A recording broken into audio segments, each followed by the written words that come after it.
Un designer bun este o persoană creativă, un psiholog bun și un lider. A fost dificil, dar s-a meritat. Toți cred că o să aibă studioul lor de design, dar pentru asta nu este necesar de a fi doar o fire creativă. Cele mai mari provocări au fost pentru proiectele internaționale. Unele soluții care nici ei nu găseau răspuns, le oferă o femeie. Oamenii deja înțeleg că designul nu mai este un lux, dar este o necesitate. Designul este pentru oamenii bogați.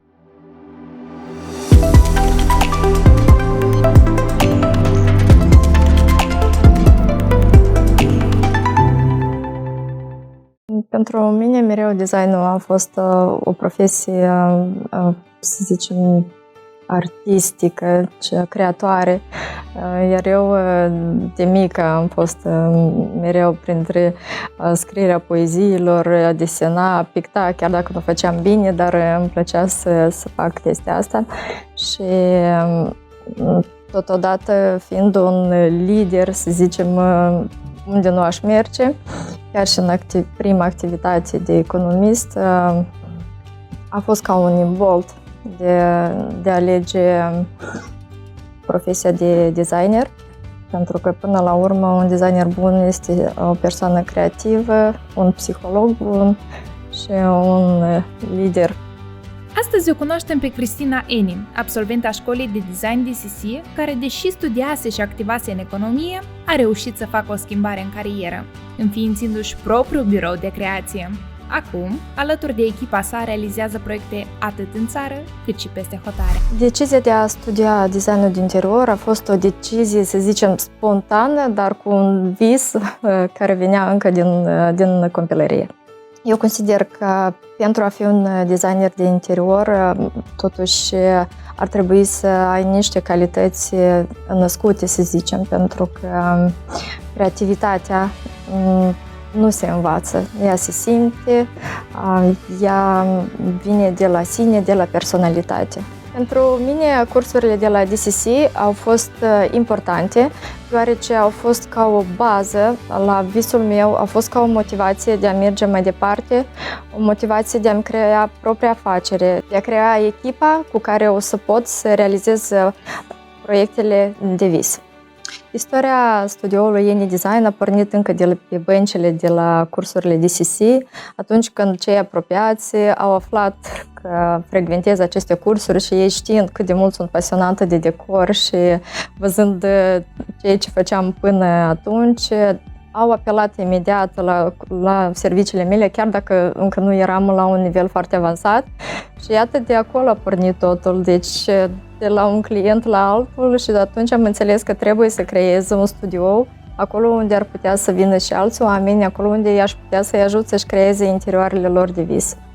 Da, noi acum deja suntem mai mulți în echipă și mi-a fost greu. Eu am avut o cale de 2 ani pentru a-mi găsi echipa, să zicem, de vis. A fost dificil, dar s-a meritat. Pentru a fi un manager bun în acest domeniu, este nevoie, în primul rând, de un spirit de echipă, pentru că toată atmosfera în echipă vine de la lider, nici nu de la boss, de la lider. De a simți fiecare persoană care îți este alături, de a o auzi și de a pune pe prim plan nu doar propria ambiție, dar și ambiția celor care îți sunt alături, pentru că până la urmă toată activitatea unei companii nu se oprește doar la o singură persoană, dar este vorba despre lucru întregii echipe. Zicem că riscuri sunt în orice afacere, inclusiv și în designul de interior. Eu aș spune că la noi deja este foarte dezvoltată această direcție și sunt foarte mulți concurenți. De fapt, nu concurenți, pentru că colegii, aș zice, pentru că în viziunea mea, în design nu sunt concurenți, pentru că fiecare designer are direcția lui, are stilistica lui, iar clienții vin pentru stilistică și pentru conceptul care îl simt aproape. Această afacere, aș spune că este destul de profitabilă dacă știi să-ți pui corect prețul, să zicem, sau să știi cât costă serviciile. Cu părere de rău, unii designeri începători care neavând clienți, neștiind nișa în care este implicați, oferă prețuri mizere, care chiar și pe companiile mari un pic le afectează. Dar, în fine, până la urmă, cei care trebuie înțeleg și cunosc prețul fiecărui serviciu.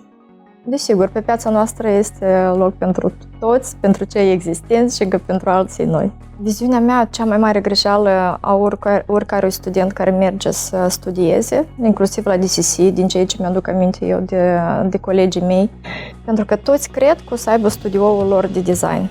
Dar pentru asta nu este necesar de a fi doar o fire creativă. În spatele unui studio de design sunt foarte multe instrumente. Deci, ceea ce este legat administrativ, o educație financiară foarte bună, un spirit de echipă. Deci creativitatea nu este suficientă. Desigur, deci eu aș vrea să motivez pentru toți. Este de lucru, desigur că este, doar că nu neapărat că o să ai studioul tău, dar designeri, deci orice companie apelează la serviciile de designer și în fiecare an, deci practic orice companie din Republica Moldova angajează 2 sau 3 designeri minim, este un lucru cunoscut. Părere de rău, la noi în Moldova nu prea există, deci nu prea deloc chiar, nu am văzut grupuri sau, să zicem, ceva organizații unde personal, designerii se împart cu experiențe sau cu informații. Deci dacă cineva din ei prietenesc, ok, dacă nu, deci noi nu avem așa. Dar eu aș fi foarte bucuroasă dacă ar apărea așa platforme la noi din Moldova. Provocări pe piața Republicii Moldova, eu personal nu am întâlnit. Pentru mine a fost ușor. Cele mai mari provocări au fost pentru proiectele internaționale. Iată, acolo se începe, să zicem, lupta pentru a crea proiecte frumoase, pentru că nu cunoști piața. Este necesar inițial să faci o cercetare, iar apoi să începi să pui tot ceea ce ai în gând pe foi. Țările în care am realizat proiecte sunt Italia, Germania, Franța și Marea Britanie. Spre deosebire de proiectele naționale, cele internaționale sunt puțin lipsite de elemente pompoase, să zicem. Ei preferă foarte mult minimalismul și câteva obiecte prețioase, cu accent eclectic și atât. Din experiența mea, femeile designer în studiouri sunt primite foarte bine, călduros, dar când vine vorba despre vizitele pe șantier, acolo unde majoritatea meșterilor sunt bărbați și mai ales electricienii și hidraulicii, atunci femeile nu sunt luate în serios inițial. Pentru că ele nu știu să instaleze prize, ele nu știu nimic despre întrerupătoare și tot așa mai departe. Dar totul se rezolvă în discuții atunci când ei realizează că pe șantier este un profesionist și unele soluții care nici ei nu găseau răspuns le oferă o femeie.